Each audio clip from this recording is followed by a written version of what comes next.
In a world where the powers of the dormant demon lord created dungeons all around the world, and adventure parties live stream their dungeon runs, Yuke is a mage and a member of a rank party named Thunderpike. All their members are strong, and they easily clear all the dungeons they enter. However, not everything is well with their teamwork once they are outside of the dungeon.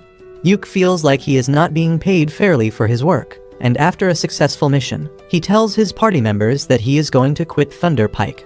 The party leader Simon and the other members tell him to stop being such a whiny because he doesn't even join the fight and just stays in the rear, burning through their items and scrolls. They claim that they will be fine without his little support, and that is the final nail in the coffin. Yuke finishes his drink and then declares that he is going to quit the party forever, and they can go and shove their rank tag up their butt. The next day, Yuke goes to the Adventurer Guild to register himself as unemployed. Just as he finishes filling the form and hands it to the receptionist, a redhead hoe suddenly lunges at him and hugs him tightly.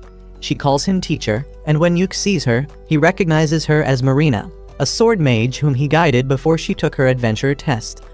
Marina thanks Yuke for helping her earlier, and he asks how things are going for her. She tells him that everything is going well, and then learns that he is on the job market right now. Marina gets really excited on hearing that, and this thirsty bitch immediately asks Yuke to join their party. Yuke goes to meet with her party members, who were also his students along with Marina. The Elf Ranger Silk and the Priestess Rain are both glad to hear that Yuke is interested in joining their party, but they ask him if he is fine joining a D-rank party that is just starting its career. Yuke tells them that he is fine with that because hustling like a rank parties is not for him anymore. He says that for difficult quests and dungeons, he used to invest a lot of money in consumable items, so he didn't earn much. But with D-rank quests, he will be able to save a ton. With that, Yuke officially joins their party, and learns that the girls were planning to complete a quest to mine some magic iron ore today. They head to the dungeon to mine the magic ore, and Yuke feels nostalgic remembering how his journey began. He tells the girls that they can easily find the magic ore on the 6th floor of the dungeon, but they tell him that they are afraid of fighting the boss monster on the 5th floor, so they'll pass. Yuke suggests they can try looking for the ore on the 4th floor first, and they head into the dungeon. Marina has brought her grandpa's walking stick along to search for traps, but that is slowing down their pace, so Yuke decides to take the lead. He shows the girls a magic lantern that can easily detect any low-level traps, and because of that, they quickly explore the dungeon. Yuke begins recalling how this was the first dungeon he visited along with his former party Thunderpike 5 years ago, and their warrior was seriously wounded by the traps. Suddenly, he senses a monster and tells the girls to get ready to fight. They reach a room where wolf monkeys are waiting for them. Silk shoots down one of them quickly, and then Marina rushes ahead to deal with the other two. Yuke casts physical enchantment magic on her to greatly improve her abilities, and then snares the monsters to stop them. Marina easily cuts through the two monsters, and she is shocked to realize how easy it was with Yuke's magic. He tells her that he cast 3 types of enchantment spells on her at once, and everyone is impressed because doing 3 spells at once needs a lot of skill. Soon, they reach the entrance of the 2nd floor, and after checking their equipment and stamina, they head downstairs. Suddenly, a group of zombie miners attack them, and it is Rain's turn to deal with them. Silk and Marina try to fight against the zombies to buy time for her to finish her incantation, and Yuke casts a protective spell on everyone so that the zombies can't even come close.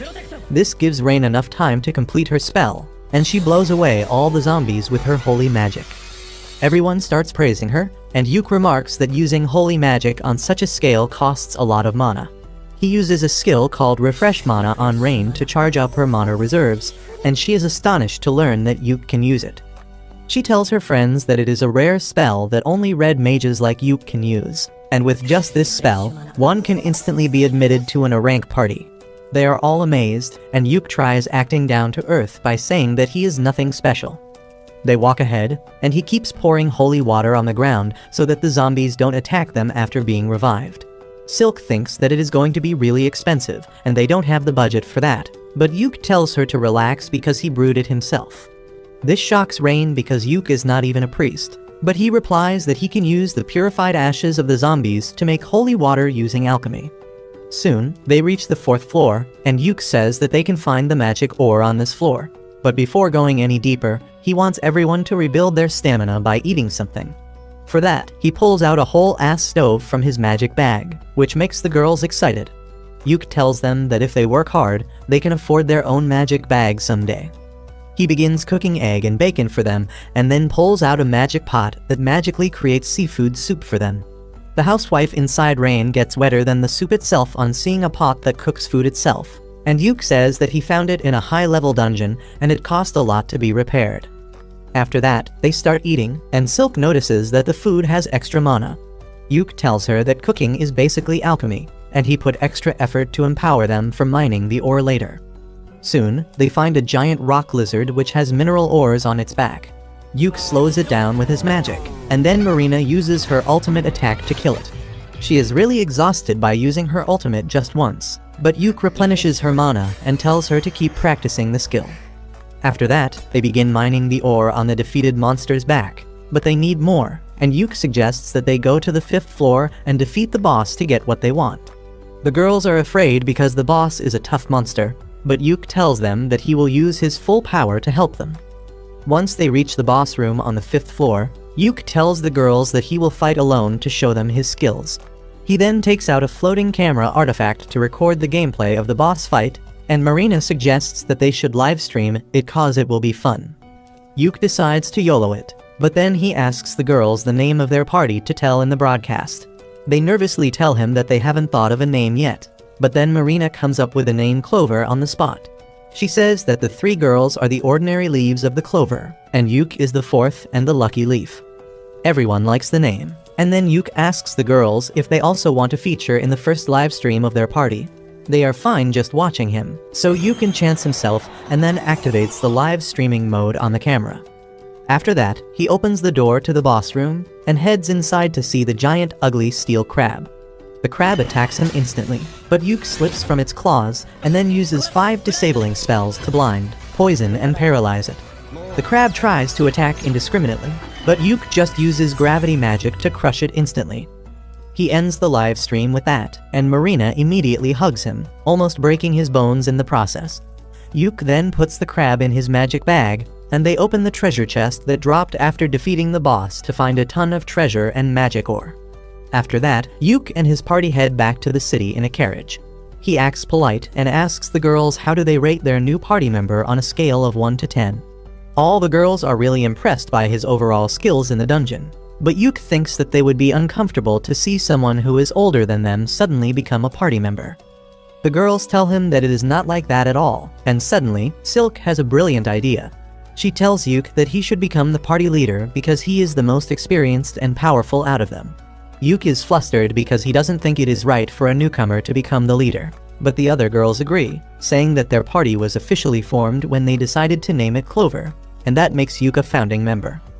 When the girls keep on pressuring him, Yuk finally folds and agrees to become the party leader so that he can keep everyone safe. On the other hand, his former party, Thunder Pike, is having a hard time in the dungeon. They have got an archer to fill Yuk's place, but he can't support them like Yuk used to. They struggle against a pack of monster wolves, and even the newcomer throws shade at them, asking why the hell they came to such a high-level dungeon if they are so weak. Suddenly, the witch gets bitten by a wolf, and though the party leader manages to free her, the priestess doesn't have enough mana to heal her. The party decides to retreat immediately, and as the witch lies bleeding, the priestess is still waiting for her mana to recharge. They don't have mana potions or even healing potions because that used to be Yuk's responsibility, and none of them thought to pick it up after he left. The new guy has a healing potion, but he doesn't give it so easily because he expected a rank party to have better management. Meanwhile, Yuk and his party are celebrating their first mission's success. As they drink, Yuk tells them that the reward from the quest was nothing special, but he got a lot of money from selling the corpse of the steel crab. He asks the girls about the division of money among them, and Silk tells him that they put everything in the party fund and use an allowance system for buying necessary things. She explains that they are saving money to buy their own house one day, and Yuk likes the idea. At the same time, his former party is at the same inn, and they are griping and complaining about their failure today. They blame it all on the new guy, saying that he should have been prepared better to help them. The archer gets pissed off that they are treating him like an errand boy, and says that he never thought that the famous rank party would be a bunch of sisses who can't even wipe their ass themselves. He tells them that he is quitting their party immediately, and Yuk turns around just in time to see it. He doesn't want to give any attention to his former party, so he tells the girls that after every successful quest, they will take 2 days to rest and recover. He says that he will stock up the useful items in the meanwhile, and they can head to another mission on the 3rd day. Suddenly, the inn begins to display the livestream video of Yuk defeating the steel crab that has gone viral within half a day. Everyone is interested in Yuk and his party because he defeated a boss monster with just debuff spells. However, this pisses off his former party members who think that Yuk is playing in the lowest league to improve his KD ratio. Turns out they are not the only people jealous of Yuk, because a fat and ugly noble is also cursing him from afar. Anyway, 3 days later, Yuk reaches the guild to pick a quest that is easy enough for the girls, but gives a good reward as well, and the receptionist suggests him a C-rank quest to get magic stones from a waterfall. She says that it should be a D-rank quest, but some strange monsters are roaming around the region recently, so it has become more difficult.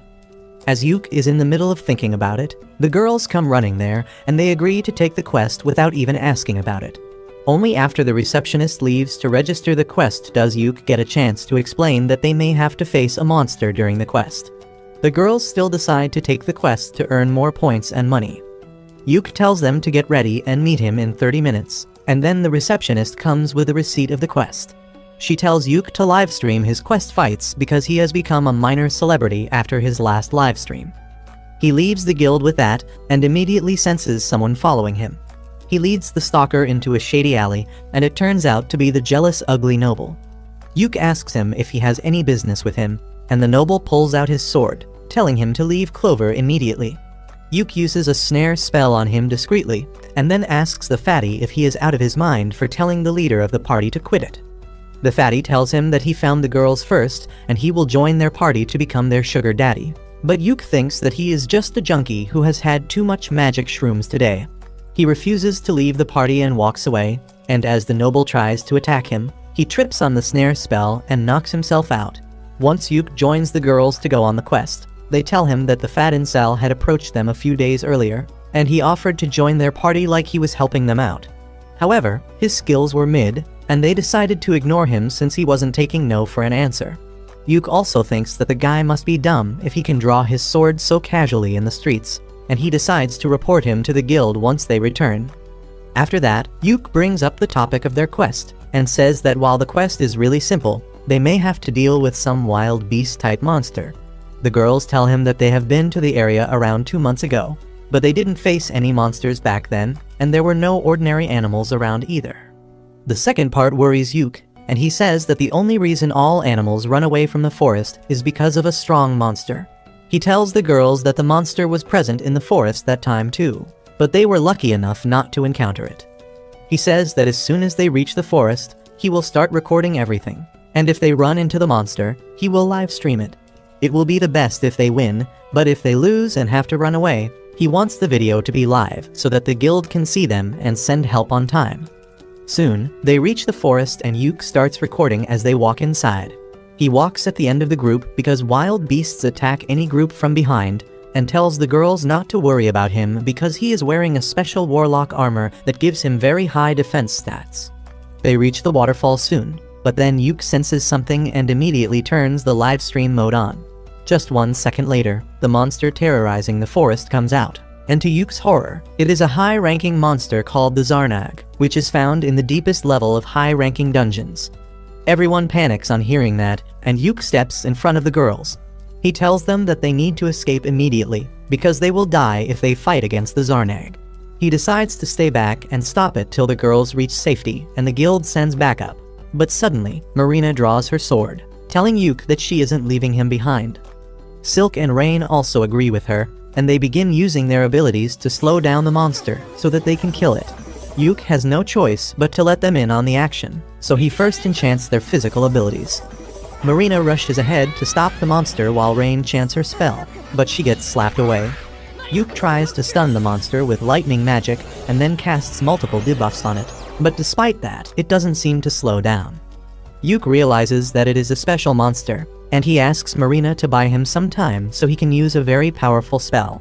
Marina begins fighting against the monster, and then Silk calls the forest dryads for help and binds the monster with vines. As the two girls try their best to stall the monster, Yuk finishes chanting his tier 5 spell, Prismatic Arrow. He tells Marina to get back before he shoots it at the monster with devastating power. As the prismatic arrow hits the monster, it groans in pain, but nothing more happens. Yuk thinks that he failed to do any damage, but as the monster charges towards them, a black liquid starts coming out from all its holes. The monster seems weakened by his attack, but it is still strong enough to attack them, so Rain decides to finish it with a powerful magic attack. She uses the tier 5 spell Thunderbolt to hit the monster, but despite that, it doesn't go down.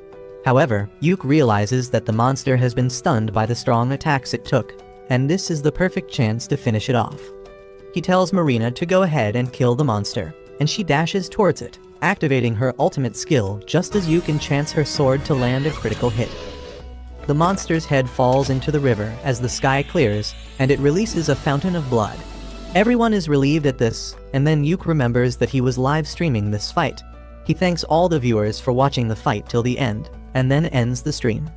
The video is an instant hit in the city, and the popularity of the Clover Party rises further.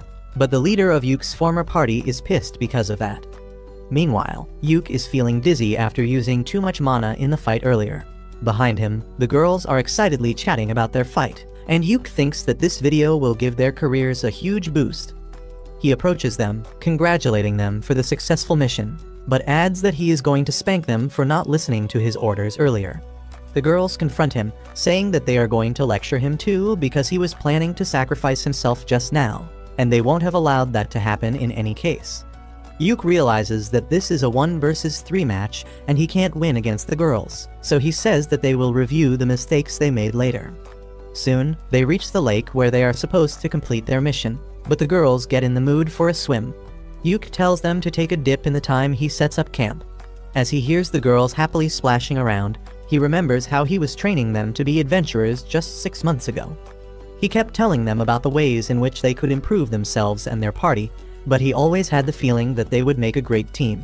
He is still surprised by the fact that he ended up in the same party as them and thinks that life is too uncertain.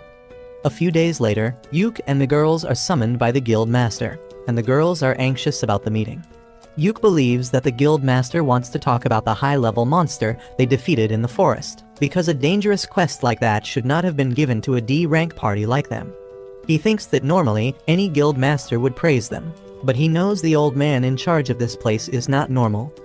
Just then, Guild Master Benwood arrives there, and he immediately confronts Yuk, telling him that he has really done something troublesome this time.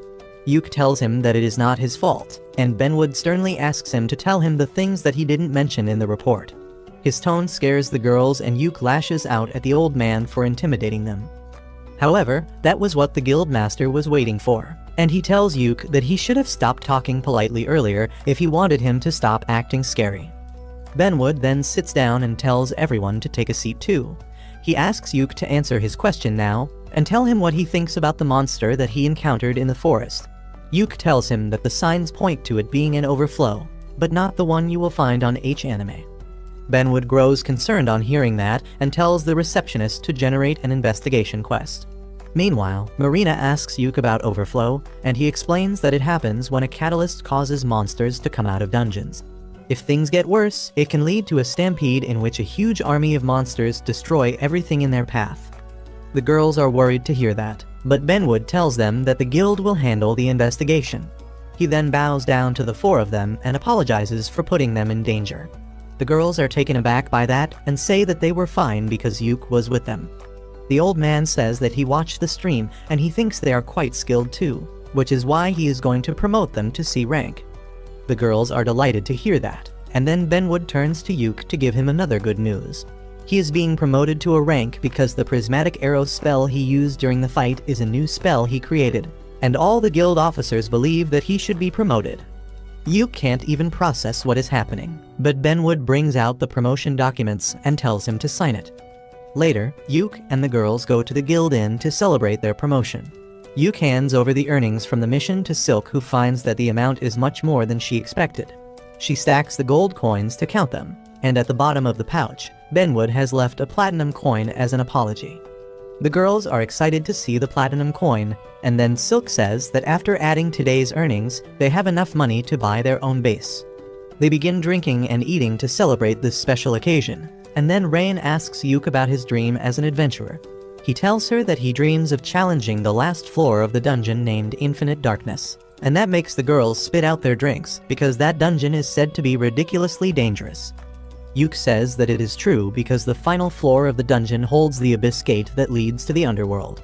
He says that he has no plan to cross the Abyss Gate, but he wants to see it with his own eyes. He tells the girls about his uncle who was a great adventurer, and he challenged the final floor of Infinite Darkness dungeon and saw the gate. Even though he could not clear the final floor, his stories inspired Yuk to try it someday. Marina likes the idea and tells Yuk that they should go to the dungeon soon and livestream their fight. But he tells her that it is not so easy. First, they need to be in a rank party, and on top of that, they need permission from the government to even enter the dungeon. The girls get fired up on listening this, and they promise Yuk that they will grow stronger so that one day they can challenge the dangerous dungeon together. Soon, the Clover party embarks on another mission, and they live stream their fights as always. While Marina fights on the front lines, Yuk guides her and protects everyone with magic barriers. Silk uses the vines to tie the monster down, and then Rain attacks it with a powerful lightning spell. To finish things off, Yuk uses a magic scroll to unleash a rock magic on the monster, killing it. The livestream is well received by the audience, but not by Yuk's former party, Thunderpike. They are jealous of Yuk's success, but more than that, they are concerned about their downfall. They blame it all on the new members who join their party, calling them useless. Moreover, the wizard of their party has been avoiding going out with them lately after she was injured, and she is starting to fall behind when they go on missions. They think that maybe they should get Yuk to join their party again, because when he was with them, they didn't fail their missions so miserably. They think that they should cut the payment of the wizard girl because she is becoming useless and give a bit more money to Yuk so that he doesn't have a problem returning to their party. Meanwhile, Yuk and the girls return to the city from their mission, and they are shocked to see Thunderpike's leader Simon waiting for them at the door. Yuk is taken aback to see him, and he tells the girls to go and report to the receptionist while he deals with this. The girls go inside quietly, and then Yuk asks Simon what the hell does he want.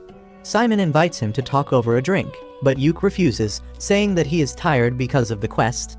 He begins walking inside, but Simon stops him, telling him to come back to Thunderpike. Marina and others are eagerly listening to this conversation from the other side of the door, and they get worried as Simon reminds Yuk about their long-lasting friendship and their dream of challenging the Abyss Gate together. He says that Yuk will need to be in a rank party to even try that, and that is why he should rejoin Thunderpike. However, Yuk slaps his hand away, telling him that he is the leader of Team Clover and he is not going to leave them. This pisses Simon off, and he tries gaslighting Yuk into taking the blame for Thunderpike's failure after he left. However, Yuk tells him to grow up and deal with his problems like an adult. He goes inside the guild building with Simon yelling that he will regret it, and this commotion draws the attention of the ugly Fatso who tried to attack Yuk in the past. Meanwhile, Simon finds the girls really anxious about the conversation, and when he assures them that he is not going to leave the party, Marina hugs him so hard that he feels his bones crack. He somehow manages to push her away, and then they go to have drinks together. Soon after that, they get a quest from a popular armor shop called Earthy's. Yuk tells them that the shop is launching a new theme focusing on women adventurers, and since their party is 75% women, they have decided to pick them as the poster girls. The three girls will get high-quality armor from the shop, and the shop can use the video of them clearing dungeons to promote itself.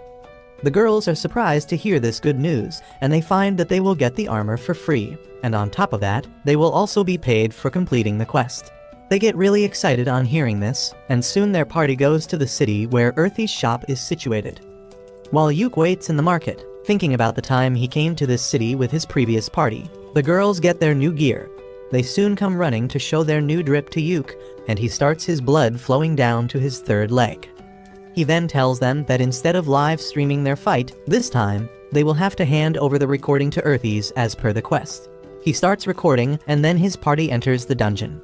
Yuk tells the girls that this dungeon is only 4 floors deep, but its lowest floor has the gate to a bigger dungeon, and their quest goal is to reach the second dungeon. They come to an open space inside the dungeon, and Yuk picks a stone and throws it down to show the girls that a distortion in space doesn't allow anyone to take shortcuts here. He asks them to be careful that they don't fall down the stairs. While Marina and Silk agree to him immediately, Rain seems to be upset with Yuk, and he doesn't even know what he did wrong. Marina and Silk tell him that he didn't pay enough attention to Rain earlier because she is flat like the earth, and Yuk immediately notices the new ribbon around her hair. He tells Rain that she looks cute because her ribbon matches her hair color, and this needy hoe gets flustered and immediately hugs him. With that, they get down to the next floor of the dungeon, and Yuk soon detects a trap using his magic lantern. He pokes the trap with his grandma's walking stick, and suddenly, spears pop out of all four walls. They pass through the gap between the spears and soon encounter the first monster of the dungeon. It is a group of orcs, and Silk furiously draws her bow because elves hate orcs like Christians hate gays. Yuk tells her to calm down because her anger can break their formation, but assures her that they will completely wipe out those ugly monsters. He assesses that the orcs look like low-level soldiers, but they look more organized than he expected. He tells Rain to charge up a powerful magic attack to hit all of them at once, and then tells the other two girls to get ready to finish the ones left at last. Yuk casts enchantment magic on everyone, and then Rain shoots a powerful fire attack at them, burning the orcs. Next, Yuk uses a magic scroll to crush them with heavy rocks, and Silk supports him by shooting the orcs. They manage to take down two of them, and the remaining two orcs rush towards them. Yuk uses paralysis debuff to slow them down, and then Marina charges ahead, using her ultimate move to defeat one orc. Silk shoots the other orc to keep it busy in the meantime, and then Marina attacks it too, splitting its head open with one strike. Yuk goes over to the dead orcs to collect their magic stones, and he asks Silk if she has calmed down now. She apologizes for getting tense on seeing the orcs, but Yuk understands that it is a part of her elf DNA. Silk is happy to hear this, and just then Marina comes there with a damaged scroll she found with one of the orcs. Yuk finds that it is an artifact that can reveal hidden abilities of an adventurer. He says that they can't use it right now because it is damaged, but he can repair it with his alchemy skills. He tells the girls that one of them can use it instead of selling it because it will enhance their talents and maybe even unlock a new job class. Both Silk and Rain tell him that he should let Marina use it since she has only one job class. As Marina is daydreaming about what job she will get, a treasure chest suddenly appears before them as a reward for defeating the orcs. Later, as they take a lunch break, they find that the treasure chest had a magic bag inside it, and everyone decides to give it to Rain because supporters like her need it more. After that, they head to the fourth floor of the dungeon, and Yuk tells the girls that the entrance to the second dungeon used to be guarded by a boss monster, but it has been many years since one was last seen. The girls ask him more about the boss monster, and he tells them about the Shadow Stalker, a monster that appeared to be made from pure darkness. Marina spots something exactly like that in the distance and asks Yuk if he is talking about that, and he is stunned to see that there is a real Shadow Stalker in the dungeon. He focuses his camera on it because Shadow Stalkers are really rare to find. He thinks that the Shadow Stalker won't reach them quickly because no one can just jump down from a higher floor. But the boss monster decides to prove that he is built different. He jumps down and shatters the invisible barrier that prevents anything from taking a shortcut. Yuk panics and realizes that they have no choice but to fight. He immediately pulls out a scroll to cast multiple enchantments on the girls, but the boss monster sends a dark wave towards Marina, shattering her barrier and knocking her out. While Rain heals her, Yuk and Silk take a stand against the Shadow Stalker. Yuk charges at it, and as the monster destroys his barrier, he understands that it can destroy magical shields. He uses an illusion spell to distract the boss monster with a clone while he reaches behind it, and then puts 3 offensive enchantments on his sword to attack. However, just as he is about to hit the boss monster, it uses a curse spell to completely freeze his body. Yuk realizes that this monster is really strong and intelligent, and they have no way to beat it. He wants to tell the girls to run away, but his body is frozen and he can't even utter a word. The girls panic on seeing their leader being taken down, and then the Shadow Stalker sends a dark storm towards them. Rain blocks it with a holy shield, and then Silk summons strong vines to attack the boss monster. It dodges everything and then attacks Silk from behind while Rain is busy trying to revive Yuk. Luckily, Marina is back in action. Silk takes the command in Yuk's absence and tells Rain to enchant Marina's sword with Holy Element. Rain does that, and Marina tries to attack the boss monster from up close, but it keeps dodging everything. Rain uses a wide-range spell to attack him, but the boss disappears and then appears near Marina and Rain, injuring them with his sharp claws. Next, he uses powerful magic to shoot dark magic beams at the girls from all sides. But just as all hope seems lost, Yuke comes back to his senses and uses a scroll that creates a holy shield around them. He throws away the high-level artifact that protected him from lethal damage and tells the Shadow Stalker that it will pay for hurting his girls. He immediately casts 1,000 snare circles on the ground, and no matter how hard the monster tries, he cannot avoid them all. He keeps slipping, and then Yuke uses all the debuff spells he knows to weaken it. He then uses a healing spell to get all the girls in peak shape. Next, Silk uses a tier 4 spell to bind the boss monster in strong vines, and then produces sharp thorns to pierce it all over. After that, Marina attacks it with her ultimate move, and finally, Rain casts the purification magic to exorcise the monster made of darkness. The fight is over with that, and Marina immediately runs to hug Yuke and crush his ribs. After that, Yuke asks Rain what did she learn about the Shadow Stalker from this fight, and she reveals that he was a zombie with an incredibly dense mana that should not be possible naturally. She believes that this is the clear sign of an overflow, and everyone gets worried. Marina and Silk suggest that they should start a live stream to inform everyone about it, but Yuke is against that. He says that they are wearing armor that has not been made public yet, so if they reveal it without the permission of their client, it would be problematic. He thinks that they should just reach the second dungeon and complete their quest so that they can inform the guild about it quickly. He starts moving ahead, but Rain stops him and heals the injury on his face before they continue their quest. They soon come to the gate to the second dungeon and end their mission by touching it. Later, they return to the city, and Yuke reports to the guild about the existence of the Shadow Stalker. He comes out to tell the girls that they can be interviewed later, so they will stay in this city for a few more days. They are really excited to hear that and tell Yuke that they should go sightseeing in their free time, and he gladly agrees. On the other side, Yuke's former party, Thunder Pike, is having a hard time ever since he left. They complain about eating dried food because when Yuke was with them, they could eat something new each time because of his magic pot. They aren't really cooperating well with each other as well, and leaving important things to the healer and the magician. On top of that, the magician is being treated like an errand girl, and everyone tells her to learn some useful skills because she is too weak and can't contribute much to the fight. Anyway, she turns on the live stream before their party heads into the dungeon, but within a couple of hours, they return to the guild after failing the mission. The receptionist smiles as she tells them that they have been failing a lot recently, and if that continues, they might get demoted. This infuriates Simon, but the receptionist stands on business and tells him to take easier jobs to save his party's name. After that, they start drinking and eating, and the magician girl Jamie sits at a separate table. The big warrior is furious that the receptionist talked about demoting them, but Simon says that she was right because they can't take high-level quests with just the 4 of them. The healer tells him to find another party member in that case because that is his job as a leader. The 3 of them quickly come to the conclusion that they need Yuke back in their team at all costs, but they don't know what they can do to make him come back. Simon, being Yuke's childhood friend, knows that he won't return so easily, and if they want to attract his attention, they need something that will convince him. He says that if they want to get Yuke interested, they will need to challenge the Infinite Darkness dungeon because that has been his goal since the beginning. He believes that if they do a joint quest with other parties, they can attract Yuke. Simon says that they just have to pretend to be serious about it because Yuke won't be able to think properly on hearing their offer to join them. The warrior and the healer agree with him, but the magician Jamie is really disappointed by how low her party has fallen. On the other hand, Yuke and his girls are back in the city after their successful quest.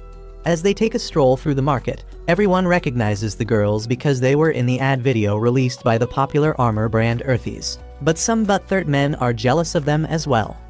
Anyway, they are out on a mission to find a house to rent for their party. Their broker takes them to a house in the suburbs first, but Yuke turns it down because it doesn't look too safe for women. Next, the agent takes them to another house, and everyone thinks that it is better than the previous one. Yuke asks the agent to keep it on hold for them, and he says that he has one last option to show them. He takes them to the last house, but Yuke gets nervous as they get close because Thunder Pike's base is also in this region. On hearing this, all the girls decide that they don't even need to see the third property because they don't want a bunch of assholes to be their neighbors. With that, they buy the second house and their stuff is moved in soon as well. Yuke asks the girls if they have decided on their rooms because they should sort out their stuff quickly, and they say that they were just thinking about it. Silk asks Yuk which room does he want, and he gets confused because he wasn't planning on staying with them. He tries to tell them that it is not a good idea because he is a man after all, but the girls laugh at this incel who gets uncomfortable at the mere thought of sharing a house with 3 girls. Marina tells him that this is their party base, so all of them should stay together, and no one will mind if he accidentally walks in on them while they are taking showers or getting stuck in the washing machine. Yuk tells them that he has no desire to see their thottery and asks them to keep their doors locked all the times because they should not trust any man, not even him. With that, they settle into their new house, and Yuk even buys a 64-inch OLED television so that they can watch their recorded videos in 4K. The girls thank him for the gift, and they make a toast to celebrate buying their own base. As they start drinking, Rain's gaze becomes glued to the TV, and when Yuk looks at the screen, he sees his former party declaring that they are going to take on the Infinite Darkness dungeon. There are going to be more high-level parties with them on the quest to investigate the dungeon, and even the kingdom has given them the permission to enter. Yuk is stunned to hear this, and his girls try to comfort him. He tells them that he doesn't have any FOMO because the dungeon is going to be there even after this mission. He says that he wants to explore the bottom floor of the dungeon and reach the Abyss Gate, but now he wants to do it with his girls. He tells them that they don't need to worry about anything, because they will reach the dungeon one day, and then they will live stream their greatest adventure. As they start eating and drinking again, a letter slips in through the door and Yuk finds that it is from the guild. He goes there immediately, and the receptionist gives him an invitation letter from Thunder Pike, who wants him to join their party for the exploration of the Infinite Darkness dungeon. They promise to make him a permanent member after the quest, but Yuk wants nothing from them, and he asks the receptionist to reject the invitation on his behalf. After that, Yuk and Rain go grocery shopping, but Simon finds them there. He is furious because Yuk denied the invitation to join their party and asks if he has forgotten his dream to explore the dungeon. Yuk remains calm and tells him that he is proud that his former party is going to explore the hardest dungeon and wishes him all the best. Simon loses his cool and says that their plan needs him to be in the party, but Yuk refuses again. Simon tries to intimidate him by shouting, but Yuk tells him to use his brain for once. He reminds him that sending a request to someone who is already in a party is considered bad manners, and he is free to refuse any requests. The asshole knight blames Yuk for everything their party has gone through after he left, but that was the final straw. Yuk can't take it anymore and tells him that leaving the party was the best decision he ever made. He begins yelling at Simon, reminding that he dumped all the tasks that didn't involve fighting on him. He says that the party had it really easy because he was doing all the important work, but they never valued his contribution. Simon is taken aback by his rage, but then Rain holds Yuk's hand, calming him down. Simon tries to convince Yuk to return, promising that things will be different this time, but Yuk replies that it is too late. He says that he is going to stick with his party Clover, and whatever happens to Thunder Pike doesn't concern him. Yuk walks away holding Rain's hand and Simon curses him, saying that they will manage it even without him. 2 weeks later, Yuk is summoned by the guild master who tells him about the abnormalities in dungeons all around the region, which clearly signals a stampede. The guild master says that even the royal scholars think the same, and the reason they gave permission to investigate the Infinite Darkness dungeon was because of this. Yuk realizes that the situation is a lot more serious than he thought, and then the guild master says that he has a quest for his party. He wants them to investigate the Infinite Darkness dungeon, and Yuk immediately shoots down the idea because it is too dangerous.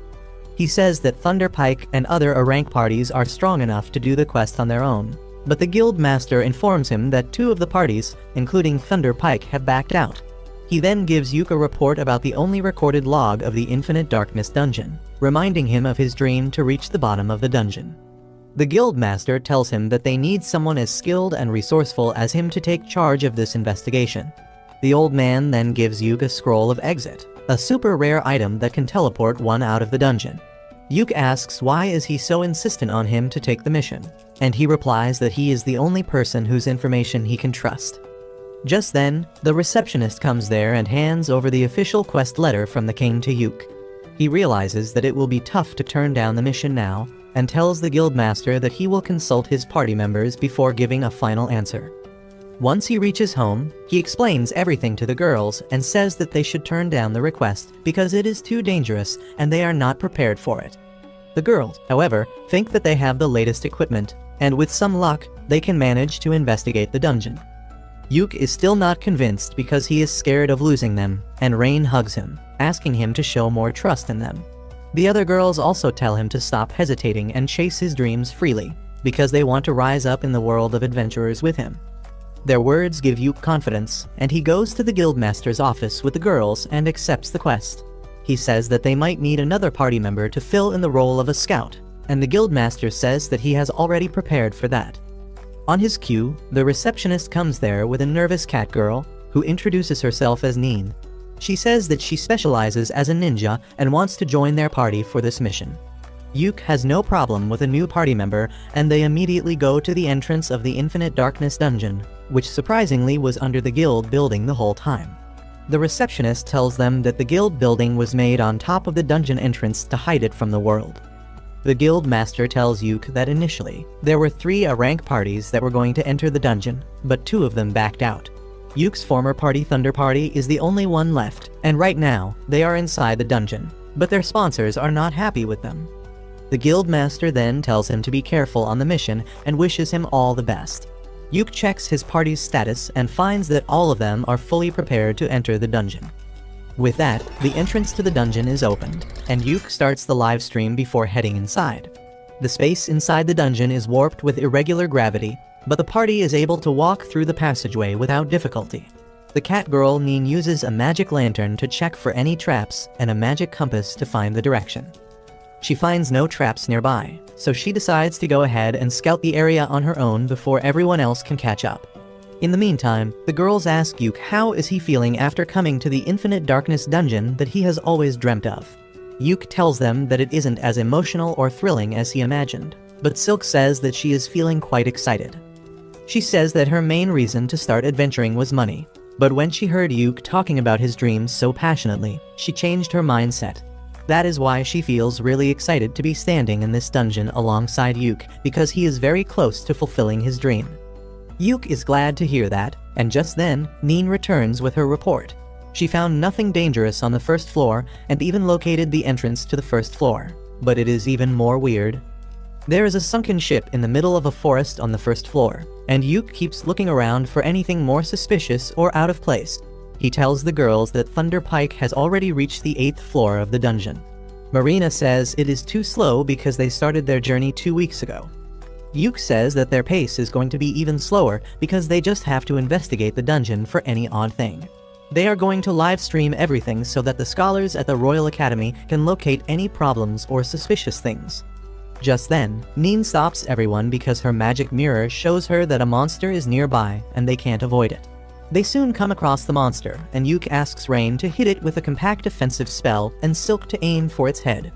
He then pulls a huge crossbow out of his and gives it to Marina so that she can attack the monster from a distance as well.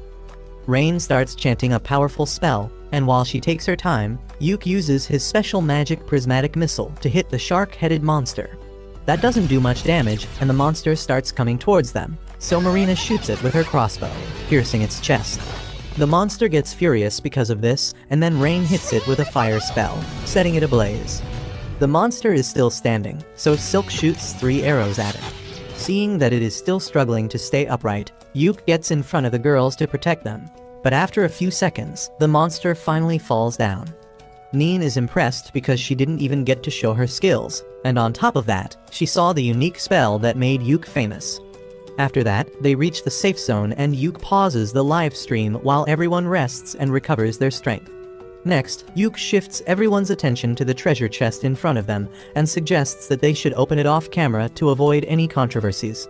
He asks Neen to show her thief skills, and she begins poking around the keyhole to locate any traps. She finds a simple trap inside and easily deactivates it before opening the chest that is loaded with jewels. The girls start drooling on seeing so many jewels, and Yuk asks Silk to store all of them. Once she is done, he decides to inspect whatever is left in the treasure. He finds a ring artifact and a black cube artifact, which he can't analyze or understand. He tells the girls that it seems that the artifact is a baby that doesn't even know what it is. The girls get excited on hearing that the artifact is a baby, and both Marina and Rain want it. Yuk tells them that they will need to run it by the guildmaster to know what it is first, but he is sure that it is something rare. He then asks Rain to show her and then puts the ring he just found on her ring finger because it fits perfectly. He tells her that she should use this ring that can stabilize her mind, but when he looks at her, he finds that he has destroyed her mental balance by his actions. Rain is blushing like crazy because Yuke essentially proposed to her, and now she has no problem with giving the black box to Marina. They resume their exploration with that, and Nin uses the magic compass that detects the flow of air to find the entrance to the second floor. Once they reach the safe zone on the second floor, Yuke asks the girls what they think was odd about this dungeon. They tell him that the way the scenery changes constantly was odd, and other than that, only the shark-headed monster seemed out of place. Yuke agrees and adds that the treasure chest they found on the first floor was also unusual, because treasure chests are normally found in floors that are more difficult. He thinks that there must be some relation between the shark monster and the treasure chest being found on the first floor, and decides to think about it later. He says that they should head back for today since they have explored enough, and the girls agree. They walk back to the dungeon entrance, but then Nin senses someone coming towards them. It turns out to be Yuke's former party, which has got 2 new members for this mission. Simon acts arrogant as he tells Yuke that if he was going to come down here anyway, he should have accepted their invitation. Yuke replies that he was not going to fall for his scheme, and then reveals that they are here on a formal mission from the king. The other members of Thunder Pike get furious for no reason and call Yuke an ungrateful bastard, but Simon acts like they are partners on the same mission. He tells Yuke to hand over the livestream recording and all the items he has gathered to Thunder Pike because they are in an alliance now. He also pulls rank and says that it will be better if a rank party makes the report to the guild master, and his friends try to convince Yuke into thinking that it is the best option for his party's future. They keep telling Yuke to think of it as a great favor, and he starts getting pissed. Rain is also frustrated with their attitude, so she lashes at them for trying to use their rank to blackmail Yuke.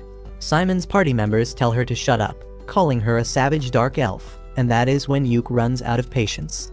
He lashes at the warrior and the priestess, telling them that he won't tolerate anyone who insults his party members. He even gets ready to draw his sword against them, but Simon tries playing cool and asks him to hand over his loot. Yuke just slaps his hand away, telling him that he will never work with nasty a**holes like them. He leaves Simon and others shocked with his response as he tells his girls that they should return to the surface. This entire conversation was live streamed, and everyone who watched it thinks that it will cause a big problem soon. Well, it does cause a big problem, and not for Yuke's party, but for Thunder Pike. 2 days after this incident, they are summoned to the guild master's headquarters, who tells them there have been multiple official complaints against them from their sponsors, the Country of Elves, and the guild headquarters. Simon doesn't take it seriously and says that the bigger problem should be a C-rank party insulting a rank party like theirs. He adds that the guild should never have let a party with a savage dark elf in it enter the dungeon in the first place. But the guild master punches this racist piece of shit before he can complete the sentence. The guildmaster walks towards him as he says that since an A-rank adventurer like him made racist remarks against a dark elf on a live stream, it has harmed the reputation of their country. He grabs Simon by the throat, saying that his actions can cause serious problems between their country and the elves, and to prevent that, Thunder Pike will have to do an apology stream. Not only that, they will be put on trial, and in the worst case, they may be exiled forever. He lets him go with that, and Simon says that it is an unwise decision because if they exile an A-rank party, they won't have anyone to explore the dangerous dungeon. The guild master reveals that there will be no problem because Yuke's party has been given a temporary A-rank for this mission, and they have already shown great results. Despite this warning, Simon is not ready to apologize to anyone, and he curses Yuke for setting him up with his livestream. As he is busy cursing him in the middle of the street later, the fat ugly noble comes there and tells Simon that he has a way to get revenge on Yuke that will benefit them both. On the other hand, Marina approaches Yuke because she has figured out the use of the black box artifact. Yuke is eager to learn how a dumb like her could discover it, and Marina replies that after she spent enough time with the box, the idea came to her naturally. However, she can't use it by herself, and she needs Yuke's help to fully activate the artifact. He thinks that it needs a touch of his alchemy skills, but instead, Marina just asks him to hold the box and think about her. Yuke thinks about Marina as a fighter, and suddenly, the black box transforms into a special sword designed just for her. Marina is overjoyed to see the sword, but Yuke doesn't even understand what is happening. Marina refuses to explain things to him, and just says that the black box was like a baby. and it needed a mom and a dad before it could start functioning. Yuke gets embarrassed on hearing that, while this psycho bitch starts cuddling with the sword itself. The next day, Yuke and the Clover Party go to the Infinite Darkness dungeon again, and he turns the live stream on in advance. He then tells the girls that their mission for today is to reach the stairs in the 3rd floor of the dungeon, and they will decide whether to explore more or return based on what they find there. They quickly cross the 1st floor without issues and then reach the 2nd floor, which is much different than they expected. It is a vast grassy plain, and even the sky is there despite them being inside the dungeon. Everyone is left astonished by this sight, but Yuke tells them to take a deep breath and calm themselves. He says that there are records of some dungeon floors copying the outside world, but they are always found deeper than the 20th floor. He wonders if this floor is like the outside world because the dungeon layout changed, or if the lower floors of the dungeon are moving upwards because of some irregularity. No one has any answer to that yet, and Yuke decides to find more about the floor first. He asks Nin to do her thing, but her compass that tells the wind direction is not working because the wind here is too strong. Rain suggests that she can use her telescopic eye spell to scan the area quickly, and Yuke tells her to go ahead. This thirsty hoe climbs on his shoulders, and he begins melting under her thick thighs. Rain then uses her telescopic eye spell to look far away and finds a house in the distance before her eyes get tired. Yuke decides to check the house out, and on the way, he tells the girls that ruins are commonly found in dungeons, but a complete house appearing is a really suspicious thing. Moreover, he is worried about the sun in the sky. He believes that it is some sort of artifact that is giving them light and heat, but if it is designed to work like the real sun, it may set when night arrives. He thinks that it may be one of the dungeon floor mechanisms, and suggests that they take action while the sun is still shining. Soon, they reach the house and surprisingly, it looks newly built. Rain can't sense any mana coming from it, but Yuke refuses to believe that it is a normal house. Suddenly, the house door opens and an old woman comes out holding a tray with tea and pumpkin pie. She treats Yuke and the girls as guests and asks them to come and have tea with her, but they are incredibly alert now. Yuke refuses her offer, saying that they don't think they should come inside her house because it is suspicious, and the old woman says that he shouldn't resist because it is going to be night soon. Just as she says this, the day turns into evening and the house starts growing bigger. Yuke feels strangely drawn towards the house but stops right before entering it, and the old lady reveals her true form to be a goth mommy. She tells Yuke that he is a smart one to realize that coming inside would have been dangerous, and then her house grows even larger, turning into a dark castle where she sits on her throne after turning into a lowly. Yuke realizes that the woman in front of them is Persephone, the ruler of the underworld. Persephone is again impressed by how smart he is, and says that she is going to trap his soul and that of his friends for her entertainment till eternity, and they can't do anything about it. Yuke suddenly kneels before her, respectfully greeting her and saying that he will meet her again when his time comes, but not today. Persephone reluctantly takes his word, but she puts a curse mark on him to always remind of his promise. With that, Yuke tells the girls to run back to the 1st floor immediately and uses physical enchantment magic, allowing them to reach the safe zone before the dark mist of the castle catches them. Yuke ends the livestream and his girls give him a mirror so that he can see the curse mark on his face. Rain examines it and finds that it is way beyond her level, and Yuke tells her that he will hit the temple as soon as they reach home to do something about it. They begin having lunch with that, and Yuke tells the girls that they were just in Persephone's territory, which is mentioned in the old myths where daytime is just like Earth, full of life, but when night comes, it becomes the underworld and everything reverses. Yuke suddenly comes up with a theory about the underworld being found in the dungeon, and says that it must be because of the abyss gate located at the end of the dungeon.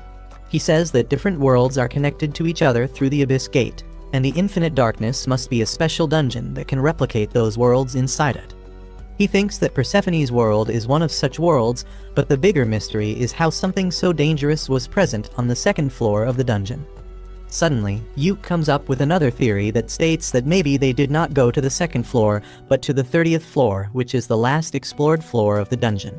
Rain seems to agree with him, and she says that maybe the stairs are making them skip a bunch of floors and leading them to random floors instead of going in the proper order. Yuke wonders if they should use the scroll of exit to teleport outside right away, but the girls suggest that they should recover their strength and try to reach the floor above them before taking the extreme step. Yuke listens to their suggestion, and all of them go to sleep. The next day, Yuke opens his eyes on hearing Simon's voice and finds that he is tied down. He doesn't understand what is going on, and Simon tells him that he followed him here to settle the score with him. He tells Yuke not to try anything because his party has his girls as hostages, and they have even put a slave collar around Rain's neck, which he got from one of his sponsors. Yuke tells him that if word about this gets out, he will be arrested, but Simon doesn't care because he is already at rock bottom. He tells Yuke that there is a way in which the girls don't get hurt, and that involves him signing a contract that reads that Clover and Thunderpike had formed an alliance when the mission started, and racist remarks against elves were common in Clover. Thunderpike was doing just what they do, so the root of the entire problem is Yuke, who started it all. According to the contract, Yuke is going to take responsibility for everything and his entire party will be absorbed into Thunderpike to cover for the damages they have done. Yuke is aghast on reading all this, and he says that he thought Simon was just an idiot, but he turned out to be an absolute Simon kicks him for saying that, and then starts stomping on him angrily, saying that if he doesn't comply, he will give the girls in his party all the STDs he has, and then kill them. He then derails from the topic and starts cursing Yuke for the misfortunes of his party while continuing to beat him. The warrior from Thunderpike tells Simon to stop wasting his time there and share the girls with him, and to avoid that, Yuke decides to sign the contract. However, just as he is about to sign it, the dungeon begins to shake, and then the floor suddenly collapses. Simon and his friends fall down first, and when Yuke goes to help his girls, he finds that Simon has taken his magic bag. He can't do anything in this case, and the ground under them collapses too. However, the magician girl Jamie, who is finding it hard to keep up with the scumbags of Thunderpike, uses a spell to slow down their falling speed. Yuke thanks her for saving them, and Simon can't stop cursing her. Just then, a huge horde of orcs come out and Jamie immediately gives Simon his magic bag before waking up and freeing his girls. Simon uses a scroll to keep the orcs away, and then decides to use the scroll of exit to get out. He asks Jamie to bring Simon and others in range as well, and she asks if he is sure about it after all they did to him. Yuke says that the law will decide what to do with them, but Simon has other plans. He takes Rain hostage and tells Yuke to save him if he wants to see the girl. The orcs start attacking them and Marina and other girls hold them off. Simon once again tells Yuke to save him, but then Jamie tackles him from behind, letting Rain get away. Simon kicks her and then starts walking towards Yuke like a deranged lunatic, even abandoning his party members who can't move. Jamie shoots a magic bullet at his knee to stop him from hurting Yuke anymore. Yuke asks her to come now, but she refuses, deciding to accept her fate with her old party instead. Simon tries ordering Rain through the slave collar to obey him, but Yuke teleports his party away before that. Simon gets frustrated and desperate because of this, and he decides to put forbidden muscle juice into his body to fight against the orcs who are gathering around him. Soon, Yuke and his party reach their home, and they find a recording stone left in Yuke's bag. It contains a message from Jamie, who just wants to apologize to Yuke for everything. She says that Yuke always arranged a necessary medicine for her sick brother, and she kept pestering him to give it to her for free without knowing how expensive it was. She feels pathetic about it, and says that she learnt Yuke's value only after he left her party. She thinks that if she had apologized to him sincerely earlier, he might have forgiven her and even let her join his party. Now, she thinks it is too late for anything like that, and that is why she is recording this message to make up for her past actions. Suddenly, Simon yells her name, and she abruptly ends the recording, but not before revealing that the list of the evil deeds of Thunderpike are recorded on the magic stone. Yuke feels terrible on seeing the message because after everything Jamie did to make sure he escaped the dungeon unharmed, he left her behind to die. Rain tries comforting him, saying that they had no other option, and then the guildmaster tells them that he just got a distress message from the Infinite Darkness dungeon. He plays the message on the TV, and it is just a voice note from Jamie saying that the dungeon is in a bad shape and the floors are falling apart. The guildmaster says that they are wondering if they should send a rescue team or not, and Yuke suddenly volunteers to go in and save Jamie. He asks the guildmaster to find another scroll of exit, but the old man tells him that he will be the one to decide if it is worth sending a rescue mission. He leaves the room with that, and Yuke tells his girls that he will go in alone to save Jamie. But the girls tell him that they too owe their life to Jamie, so they will come along. Yuke then decides to do something about the slave collar around Rain's neck, and he recites an unknown spell to deactivate the collar. Everyone is surprised to see this, and Rain says that she has never heard of a spell like this. Yuk believes that it is some sort of dark magic spell that was forced into him by the goddess of death Persephone along with her curse mark. While the girls are worried about him, Yuk thinks it is a good thing that he got the attention of the goddess of death. With that out of the way, he starts planning the rescue mission, when someone suddenly starts knocking at his door quite violently. Yuk opens the door and finds the fat, ugly noble there, who tells him that he should have opened the door quickly for his master. Yuk tells him to get the hell away from his home, and when the man tries punching him, he just kicks him where it hurts the most. His guards try to attack Yuk, but Marina and Neen quickly knock them out. The incel is shocked to see that the girls can still go against his orders because he is sure that Simon put the slave collar around Rain. He takes out the remote control and starts calling for Rain, and she soon arrives at the doorstep. The incel gets happy, thinking that she is obeying him, but Rain hits him in the face with a crowbar, knocking him down. Rain agrees to let the bastard live because of that, but she puts the slave collar around his neck and takes the remote control from him, telling him that if he tries approaching her ever again, he will die in the most painful and embarrassing manner imaginable. The incel tries explaining himself to her, but she just stands by Yuk and holds his hand, saying that she belongs to him now. Even Yuk is surprised to hear this, but he decides to make sure that the fatty never even comes near Rain again. He walks up to him and uses a dark spell that will make his blood literally boil till he dies if he comes close to Rain. The fatty freaks out on hearing that, and then Yuk asks Marina and others to hand him over to the guards. Later that evening, Yuk and the girls have made all the preparations for the dungeon run, but they are still missing the scroll of exit, which is the most important item. Yuk fears that the guildmaster might not find another one in time because they are so rare, when a veteran adventurer named Lucent knocks on his door. He is there to give Yuk a scroll of exit, because he believes that rescuing friends from danger is one of the most important duties of an adventurer. With the scroll in his bag, Yuk decides to enter the dungeon again, despite the guildmaster telling him that the dungeon is going to be sealed by royal orders, and he will be punished for entering it. The old man asks Yuk if he even knows how to find Jamie in there, and he explains the theory that the stairways lead to different worlds, which are affected by the subconscious thoughts of the adventurer. The guildmaster and the receptionist remember their glory days when they raided the dungeon, and Yuk's theory makes sense to them. They tell Yuk all the best for his mission, and he just asks them to start preparing for a welcome party. With that, Yuk and his party enter infinite darkness, and they immediately run into some monsters. With Yuk backing the girls with support magic, they manage to defeat them quickly and reach the safe zone. As they walk down the stairs, Yuk keeps thinking about saving Jamie, and his trick works because the second floor turns out to be a terribly damaged copy of their city. Neen finds a blood trail, and they immediately follow it in hopes that Jamie is still alive.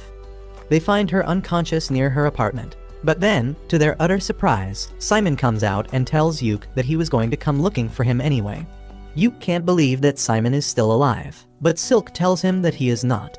She can sense a dark and twisted mana coming out of his body, just like she felt from the Shadow Stalker, and she is certain that he is a zombie. Yuk finally understands that the fat incel must have given Simon a powerful artifact that turned him into a zombie so that he could still keep fighting even after his death.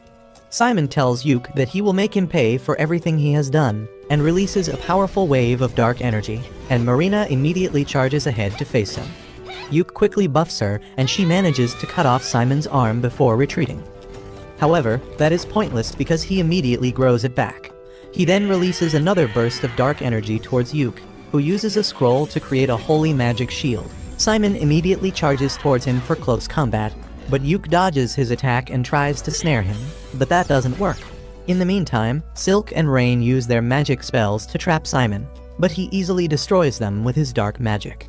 Yuk immediately attacks him head-on, and Simon keeps yelling that he will kill him and destroy everything he loves. Yuk slashes him continuously, but Simon heals from everything instantly. Yuk takes a few steps back and decides to use his special spell Prismatic Missile to attack him. Simon takes the magic head-on and remains unharmed, confident that his immortal body will not be destroyed by it, and that is exactly what Yuk wanted. Simon's body suddenly starts bursting up in different places, and he begins growing uncontrollably from every place where an explosion occurs. He becomes an ever-growing lump of flesh and doesn't understand anything. Marina is also confused, so Yuke tells her that he used Persephone's power to modify the prismatic missile so that it stays active as long as the target is alive. Since Simon is immortal now, he will keep on suffering from the spell till eternity. Simon asks Yuke to stop his spell, reminding him that they are childhood friends, but he has nothing more to do with the bastard, and he walks away while Simon keeps exploding and growing like a cancer. Rain has been trying to heal Jamie in the meantime, but neither healing magic nor potions work on her wounds that were caused by Simon's dark magic.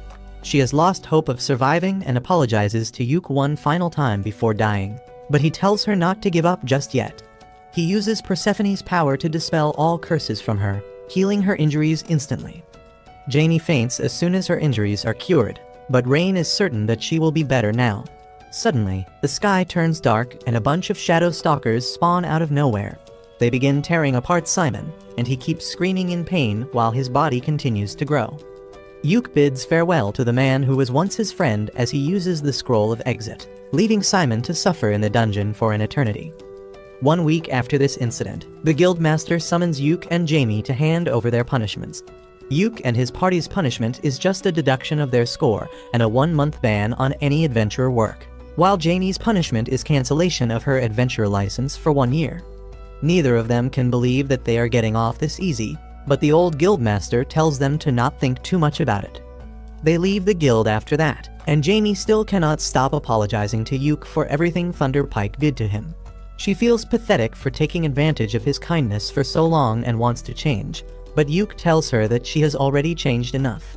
Jamie starts falling for him, and she thanks him with a bright smile before they both head to their homes. A few days after that, Yuke visits the guild receptionist to make Neen a permanent member of Team Clover. The receptionist is glad to hear that and says that she will immediately start the paperwork. Yuke suggests that she should ask Neen about that first, but the woman knows what she is doing. She opens the door to the room, and Neen, who is snooping in on them, falls to the ground immediately. The receptionist lashes out on the catgirl for that, but Yuke tells her that it is fine. He then asks Neen if she wants to join his party, and she is more than happy to accept his offer. Suddenly, the receptionist hugs Neen, because as her mentor, she is really happy that she is joining a really great party. After their touching moment is over, Yuke leaves the room with Neen, who tells him that she was here to deliver a letter to him from Silk. As Yuke opens the letter, he tells Neen that they should check on Jamie before going home, and the catgirl silently follows him. Jamie has become a librarian now, and she uses her magic to place books in high shelves. Yuke and Neen come to the room and start making small talk. Yuke tells Jamie that this room belonged to the guildmaster, but he couldn't maintain it after bringing too many different books here. Jamie sighs, saying that it will take her a week to organize all the books and records in the room, and that greatly impresses Neen because a dimwit like her would need an entire year to do the same. Jamie is taken aback by that, but then she calms down and thanks Yuke for helping her get a job at the guild. She also thanks him for providing medicines for her brother, and then asks if he needs anything from her. Yuke tells her that it is Silk who actually wants to talk to her. He asks Jamie to stop by their house when she is going back home, but has no clue about the topic. Anyway, Jamie is almost done with her day's work, so she tags along Yuke and Neen as they head home. They begin talking about the weather like boring people, and Neen says that she doesn't like winter at all. Yuke tells her that his hometown got a lot of snow during winters, and he begins recalling the fun moments he had with Simon in their childhood. He gets depressed because of that, but the girls realize what he is thinking and snap him out of it. Soon, they reach their house, and Yuke urges the girls to go in first. They are surprised and suspicious of his actions, but still decide to follow them. As they open the door, Silk and others burst some party poppers to welcome Neen and Jamie to the Clover party. Both of them are really surprised, but that was what Yuke and his girls had planned for them. Jamie gets mad at him for deceiving them, but Neen is really thrilled about it. She feels happy on becoming an official member of Clover, and the girls take her inside. Jamie, however, stands in the doorway with her head hung down, and Yuke asks if she doesn't want to join their party. She emotionally tells him that after everything she has done to him, she doesn't deserve to be in his party.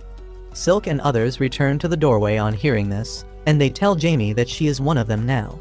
They remind her that she saved their lives, so everything is even between them, and they could surely benefit with one more member in their party. Jamie is moved to tears on hearing their kind words, and then the welcome party starts. Yuk raises his glass to make a toast, but Marina interrupts him, saying that there are 6 of them, and she has never heard of a 6-leaf clover. Even Rain has never heard of that, but Jamie has, and she says that in flower language, a 6-leaf clover means glory. Yuk is glad to hear that their party name still makes sense, and he makes a toast to their future. Once the party is over, he walks Jamie home, and they start talking about the old times. Yuk says that when he first came to the city, he admired Jamie because he was a country bumpkin, and she gave off city girl vibes. Jamie also remembers the time when Yuk was completely clueless about most things in the city. To hide his embarrassment, Yuk says that Simon was the same as him, but the mention of Simon turns the mood of the conversation gloomy very quickly. Both Yuk and Jamie steer the conversation to their first mission as an adventuring party, and Yuk says that even though things were not good for him generally, he had fun with Thunderpike. He then says that maybe it is his fault that Thunderpike was completely destroyed, but Jamie doesn't think so. Yuk says that things would have been different if he confronted the other party members, but Jamie says that they would have not realized the value of his hard work back then, and he would have left them anyway. She holds Yuk's hand, telling him that it was not his fault. She says that she will repay him for everything once the ban on her is lifted and she becomes an adventurer again. After dropping her home, Yuk returns back to his place and finds Rain washing dishes by herself. She tells him that Neen was really excited about moving all her stuff in today itself, so she took Marina and Silk to help her. Rain had to stay behind because she lost in rock paper scissors, and now she has to do the dishes alone. Yuk starts helping her out, and Rain starts having fun seeing themselves working together. She says that they look like a newlywed couple, and that statement catches Yuk completely off guard. Rain starts sulking that he reacted so shocked, and she asks Yuk to come clean with his feelings. He suddenly holds her hand, and they both start blushing as Yuk says that he is not sure what he should do. After staring at each other for a while, Rain kisses him on the cheek, telling him that this is how she feels, and asks him to give his answer later. Yuk is completely flustered now, but before he can react, Neen and others return. They call Yuk to help them move the heavy stuff, and he runs away, still flushing red. A month later, the suspension on the Clover Party is finally removed, and Yuk visits the guild building to get some information about the available quests. The receptionist has a little insider news for him, and she informs him that a new dungeon has been discovered recently. Yuk is shocked to hear that because the last dungeon was discovered 10 years ago. The receptionist tells him about the dungeon's location and says that it would be a nice place to do the comeback live stream of the Clover Party. Yuk begins thinking about it, and then the receptionist adds that the royal scholars think that the abnormalities with all other dungeons were because of the appearance of this new dungeon.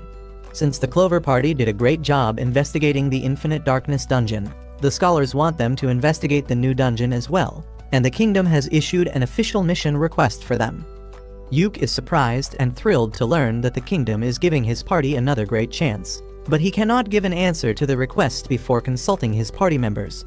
He returns home to share the information with the girls, but he only finds Marina doing maintenance on her gear, while the other 3 are busy elsewhere. Yuk decides to tell them about the mission request at dinner, and Marina tells him that she is going to the guild for a bit because Jamie had something exciting to share with her. Just as she leaves, Rain comes out of the bath with her hair dripping wet, and tells Yuk to dry them for her. He does as he is told, and after that, Rain heads for a nap, inviting Yuk to join her, but he is a wimp to jump at the offer. Just then, Silk comes there with some coffee for him, and as they sit down to have a sip, Yuk decides to share the information with her first because she is the most responsible member of the party. Silk is also really excited to hear about the new dungeon, and asks Yuk if he has any details about the mission. He tells her that he forgot to ask for the details and decides to visit the guild once again. Silk asks him to visit Jamie in the guild as well, and invite her and her brother to the party they are throwing to celebrate the ending of their suspension. Yuk tells her that he will do so, and then Silk suddenly starts acting shy, asking him to take some free time and spoil her like he spoils Rain. Yuk panics on hearing that, but Silk dismisses it as a joke and sends him away to the guild to get information about the new dungeon. Soon, Yuk and the girls head to the city of Duna, where the new dungeon has been found. Yuk drives a carriage while the girls keep chatting about how excited they are to go to a faraway city to explore a new dungeon. After 2 weeks of traveling, they finally reach the trade city Duna. They immediately reach the market as soon as they enter the city and find that it has different kinds of stores they have never seen before. Yuke grosses Marina out by saying that people here eat three-eyed frogs stewed in snail slime, but then tells her that he was just joking. He suggests that they should try out the food in this city before they go on the dungeon exploration mission, and then promises Rain that he will visit an artifact shop with her too. Rain notices that a lot of adventurers are in the market, and Yuke suspects that the news of the new dungeon has already spread. He points out that there are even adventurers and soldiers from nearby countries here. The nation whose presence is felt most strongly is Salmuteria, a nearby country with a very strict social hierarchy. Yuke tells the girls that the people in Salmuteria are quite proud and rigid when it comes to their family and bloodline, so they all have unique designs on their clothing that show their family and status. Marina suggests that they are practically a family too, so they should also design matching cloaks and armbands for their party. Everyone likes the idea, and Yuke says that he will come up with something later, but then he begins to think of ways to make the matching accessories useful as well. Soon, they reach the Adventurers Guild, and while Yuke and Silk go to talk to the guild master, the rest of the girls decide to chill at the pub. Yuke and Silk meet the ugly old hag Maniela, who is the guild master of this city, and then Silk begins asking her about the details of the mission. Maniela tells them that they don't need to map the dungeon, but they are free to do so if they want. She also says that all the items that the Clover Party finds during its exploration are theirs to keep, but the guild will check them first and put them on a list in case they are dangerous. While Silk is talking with the old woman, Yuke keeps staring at her. She tells him to stop trying to appraise her because that is rude, and Yuke immediately apologizes. Maniela tells him that it is natural for him to beware of someone he has met for the first time, but she assures him that they are going to be honest business partners for some time now. She then tells Yuke that she is not just an ordinary old woman, but a member of the legendary party who reached the final floor of the Infinite Darkness dungeon. Benwood, the guild master from the previous city, was a member of the party, and so was Saga, Yuke's uncle who inspired him to become an adventurer. Yuke is astonished to hear all this, and then Maniela tells him to stop being so nervous around her. She wishes him all the best for the mission, and then gives him a map to the inn where she has arranged for his party to stay. Once they leave the guild, both Yuke and Silk try to relax because being with the old hag really exhausted them. They decide to check out the hotel she has arranged for them after picking up the rest of their party members from the inn, but when they reach there, they find them in a fight with a group from Salmuteria. The people from Salmuteria speak a different language, but they are obviously pissed at Marina and others, who hold their ground and tell them to get lost. While the rest of the customers are waiting for a fight to break out, Yuke arrives there and immediately rushes ahead to solve the matter. Marina tells him that these bastards were trying to force them to pour their drinks, and then some. Yuke realizes that they were trying to aggressively pick his girls up, and he tells the men that they should stay away from his friends. However, his Salmuterian is not up to the mark, and he ends up telling the drunk men that all the women in his party are his wives, and he makes love to them every night. The men are taken aback by this and leave immediately, and only Rain really understands what Yuke just said. Once the fight seems to be over, the crowd disperses, but Rain and Neen are still furious. After that, Yuke leads the girls to the place they will be staying, and on the way, he explains that Salmuteria is the worst nightmare of all feminists because women are treated as property there. That is why the drunk men tried to force themselves on Marina and others, but they also have strict laws that can backfire on them if they try to steal another person's woman. Yuke explains that when he said that they were his companions, the men must have understood his point and left to avoid conflict. Marina, the submissive gets excited on thinking that Yuke called her his property, but he tells her that it is not what he meant. She tells him to quickly make matching cloaks for the party so that everyone knows they belong to him. Just then, Rain also tells Yuke that his Salmuterian was not correct, but instead of explaining what he really said, she begins to giggle uncontrollably. Soon, they reach their hotel, and the elf manager turns out to be a big fan of the Clover Party. She tells them that all their expenses will be covered by the guild, so they can order anything they want. Also, the entire hotel is reserved for them as long as they are going to stay here, and the manager tells them to pick any room on the second floor. Yuke and others thank her for her hospitality, and the manager decides to show them her hotel's speciality before they go to their rooms. She leads them to a hot spring in the backyard, and only Neen has seen one before. She eagerly tells her friends about how hot springs work and invites them to take a dip with her before having dinner. The next day, Yuke and Silk hold a meeting to explain their strategy for the upcoming mission. They say that they will follow the same pattern they used during the Infinite Darkness dungeon mission and livestream everything. Their goal is to fully explore the dungeon till the 5th floor, after which it will be open to the public. Silk explains that they only know that the 1st floor of the dungeon is partially underwater, and they can find a lot of water and bug-type monsters there. Moreover, they need to be fast while exploring the dungeon, because there are 2 other parties who will be sent on the same mission as them. Yuk tells the girls that they don't need to take part in this exploration race because the other 2 parties are more experienced than them, and if they try to compete, they might get injured. After explaining this, Yuk says that on the first day, they will aim to reach the 2nd floor and then cover the entire 1st floor to get a good idea of what the deeper floors are like. He then tells Neen that her airflow artifact might not be able to help her find the way out in the dungeon because of all the water, so she should come up with another way to find the proper way. After that, Silk tells everyone to finish their preparations by the end of the day because they will be heading to the dungeon first thing in the morning.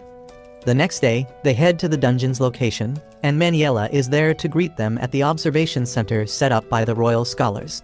Marina asks her the name of the dungeon, and Manuela says that it has not been named yet because they don't know what is inside. She tries to encourage Marina by saying that her party might be the one to name the dungeon, and everyone gets excited on hearing this. With that, they go to the entrance of the dungeon, and Yuk starts live streaming to let the world know that Clover is going to explore a new dungeon today. The party enters the dungeon, and while Yuk and the girls are chatting excitedly about their expectations from the new dungeon, Neen finishes scouting the way ahead. Yuk asks her if she finds anything special, and the cat girl tells him that she saw something that she doesn't recognize or even understand. Everyone follows her, and Neen shows them the strange floating chains around the corner using a mirror. Even Yuk has not seen anything like it, but he suspects it to be a monster, so he tells the girls that they are going to attack it. He enchants their physical abilities before rushing at the chain monster, who begins attacking them as soon as they come in his range. Yuk uses his debuffs to slow it down, giving Marina and Neen the chance to attack it up close, but they don't do any damage at all. The monster suddenly grabs rocks and starts yeeting them at the party, so Yuk hits it with another round of debuffs. The monster attacks him in response, but Rain stops it using a thunderbolt. Just as the monster is pushed back by her attack, Marina leaps at it, unleashing her ultimate move to slash the chains and the core of the monster in half. She is really exhausted after this fight, and Yuk decides to analyze the enemy they just fought before moving ahead. Neither Rain nor Silk have a clear idea, but they tell him that the monster was like a magic creature, but it also had dark and corrupted energy like zombies. Yuk decides that it is best to let the royal scholars handle the decoding process, and he begins picking up the pieces of the monster. Rain suddenly notices a shiny ring in the rubble, and Yuk picks it up. He tries to appraise it, but doesn't find anything helpful information about it, so he leaves it for the scholars as well. After that, Neen decides to scout the region ahead quickly, and Yuk begins to worry that this dungeon might be really difficult if they faced such a strong monster right off the bat. Marina has some input about the monster, and she claims that it felt like a human. She explains that her samurai job gives her an idea about what she is killing, and Rain agrees with her because even after they killed the monster, it dropped no magic stone. While everyone is wondering what the monster really was, Neen returns after finding the staircase to the 2nd floor. However, she shocks everyone by revealing that the stairs go up instead of down like they do in normal dungeons. Yuk is curious, but then Neen says that she found another weird thing ahead. She leads the group to a small study area that seems oddly out of place. Yuk finds a book in a drawer, and after Rain confirms that it is not cursed, he opens it, only to find that he can't read the language. He decides that they should go to the stairs and rest there before planning their next step. But as he sees the bright lights in the safe zone, he is suddenly reminded of Simon's brutal fate. The PTSD from the memory starts hurting Yuk intensely, and he cuts the live stream as he tells the girls that they should rest now. They are worried about him, and Rain puts her robe over his head to protect him from the lights before telling him to take a nap. Yuk takes up on her offer, and after sleeping on her lap for a while, he wakes up refreshed. He then tells his worried friends about how the lights reminded him of the sky on the day he fought Simon, which triggered his PTSD. The girls suddenly cling to him, offering to be his unpaid therapists, but Yuk tells them that he is fine now. After dealing with his trauma, he asks them if they should explore the 1st floor some more or go to the 2nd floor, and the girls choose the second option. Yuk believes in democracy, so he decides to go with the majority. But before doing anything else, he tells them that it is lunchtime. While he starts cooking, Marina brings out another video recording drone so that they can live stream their dungeon cooking videos on another channel for maximum profit. After the lunch break, the party heads to the second floor. To their shock, the second floor is in the form of a well-maintained city that gives Yuk the flashbacks from the Infinite Darkness dungeon. He realizes that something really strange is happening here, and he tells the girls that they need to head back, when suddenly, he hears a voice telling him that he is right. Everyone gets into position to fight, and then an old wizard suddenly appears in front of them out of nowhere. He introduces himself as Loj, a poor old man who is left behind in this broken world. Yuk asks him why is he in this dungeon, and Loj is amused to learn that this place is a dungeon in their reality. He tells Yuk and the girls that this city was once called the City of Joy, but now things have changed a lot. Everyone is confused by the senseless statements of the old man, and the girls ask him if he is the only one in the city now. Loj tells them that the king and all the people in the city are here too, but he cannot explain the details of the situation to them in a way they will understand. He then starts to disappear into black smoke, but tells Yuk that they will meet again, calling him by his full legal name. Yuk panics because he never told the old man his name, and as he feels Persephone's curse activating, he gets even more paranoid. He tells the girls that they need to dash now, but then Marina points towards an unconscious girl lying in front of them.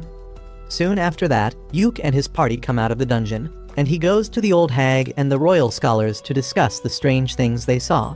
He is shocked to find that the old guy Loj didn't show up in the live stream, and the scholar thinks that Yuk and his party were hallucinating.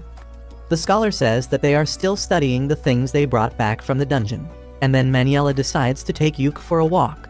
She tells him that the all-girls party that was exploring the dungeon has quit because half of their members fell sick just after entering it. She then asks Yuk what he really thinks about the dungeon, and he clearly says that it felt like another world. Maniela seems to agree with him, and she tells Yuk to trust his intuition because they might lead him to the correct answer. She then asks about the girl they found in the dungeon, and Yuk replies that she is still sleeping. After Maniela leaves, Yuk starts thinking about the dungeon, when suddenly, he sees a letter flying into their tent. He goes inside to find Rain in a gloomy mood because she got a letter from her grandfather, Count Crowder. She tells everyone that she is the illegitimate daughter of a noble family, and her mother was kicked out of the house as soon as she got pregnant. After her mother's death, she joined the Magic Academy somehow and became an adventurer.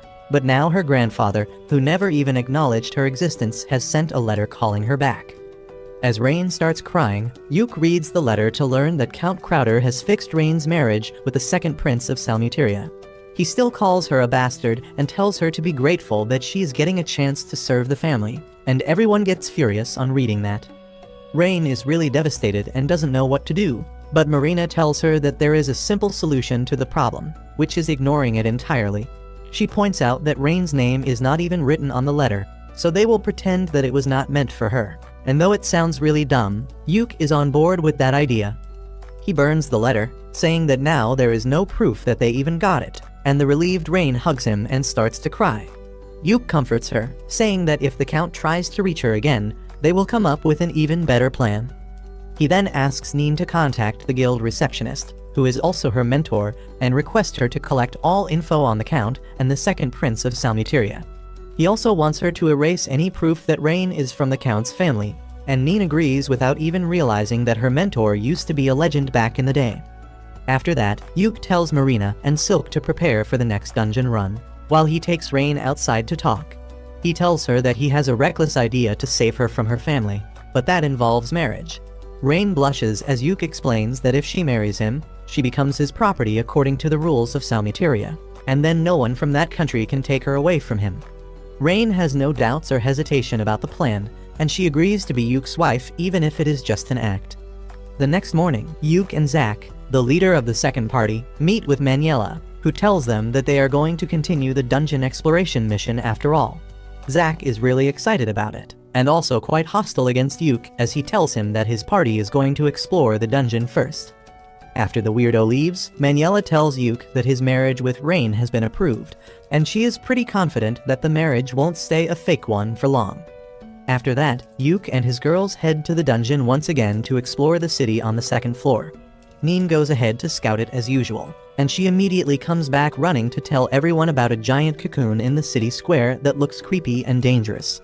There is one cocoon on each pillar, and Rain senses a dark and corrupted mana being released from them, which is similar to the chain monster. Neen decides to scout the cocoons, but as she goes near them, she gets hypnotized by the cocoon's eye. Immediately after that, a mouth appears in front of the cocoon's belly, and it lunges towards Neen to swallow her whole. Luckily, Yuk saves her from becoming monster food, and once Neen is at a safe distance from the cocoons,